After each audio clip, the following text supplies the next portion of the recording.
আমাদের কর্মসূচি ২১ থেকে ৩১ আগস্ট অন্তর্বর্তীকালীন সরকার ঘোষণা দিয়েছিলেন আন্দোলন আহতদের সরকারি খরচে চিকিৎসা দেওয়া হবে, কিন্তু আমরা এর দ্রুত যথাযথ বাস্তবায়ন দেখতে পাচ্ছি না। আমরা সরকারের প্রতি আহতদের দ্রুত চিকিৎসার যথাযথ উদ্যোগ গ্রহণের আহ্বান জানাচ্ছি। প্রিয় সাংবাদিক বন্ধুগণ, পতিত ফ্যাসিস্ট ও স্বৈরাচার আওয়ামী সরকার নির্বাচন কমিশন এবং প্রশাসনকে ব্যবহার করে 2014, 2018 এবং 2024 সালের 7 জানুয়ারি 3টি ভুয়া জাতীয় নির্বাচন করেছে। এসব একতরফা ভুয়া পাতানো ও ডামি নির্বাচনের মাধ্যমে তারা তাদের অবৈধ ক্ষমতাকে দীর্ঘায়িত করেছে।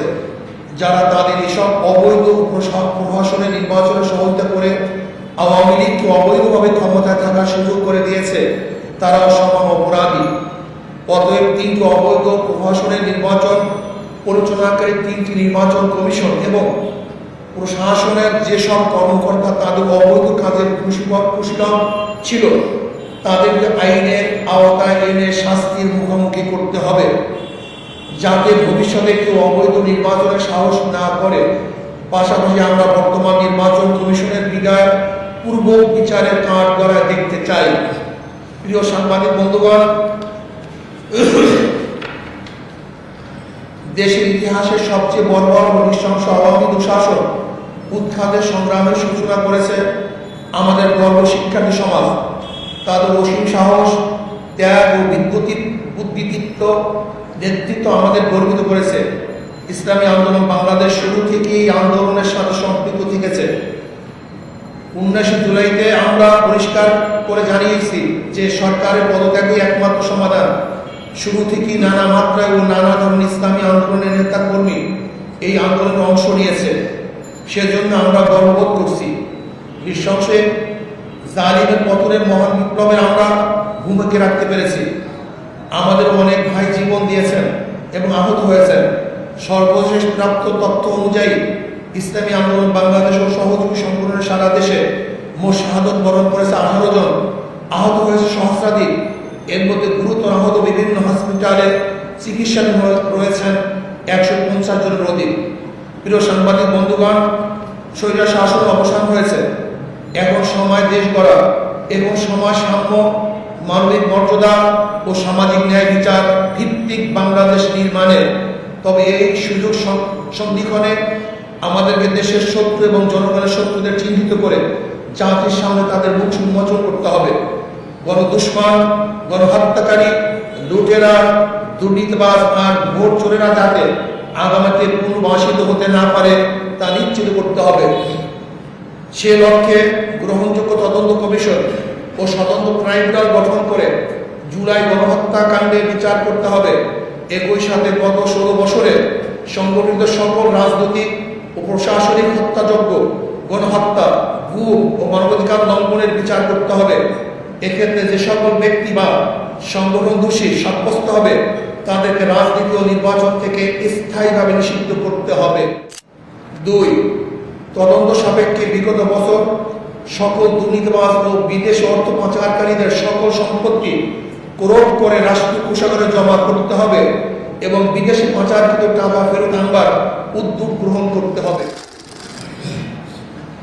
নাম্বার 3, আইন শৃঙ্খলা বাহিনী, প্রশাসন, বিচার বিভাগ সহ প্রজাতন্ত্রের যে সকল কর্মচারী আইন সংবিধান শপথ লঙ্ঘন করে অপেশাদার আচরণ করেছে তাদেরকে বিচারের মুখোমুখি করতে হবে।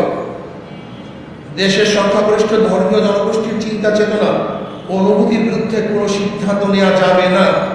নির্বাচন কমিশনকে পুনর্গঠন করতে হবে এবং আবার সুষ্ঠু, গ্রহণযোগ্য ও অংশগ্রহণমূলক নির্বাচনের জন্য সংখ্যাধিক নির্বাচন PR পদ্ধতি চালু করতে হবে।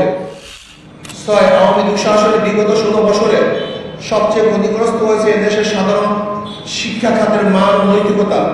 এই ক্ষতি দ্রুত সময়ের মধ্যে কাটিয়ে ওঠার লক্ষ্যে দেশপ্রেমিক শিক্ষাবিদ ও উলামায়ে কেরামের সমন্বয়ে একটি জাতীয় শিক্ষা কমিশন গঠন করে প্রয়োজনীয় পদক্ষেপ গ্রহণ করতে হবে।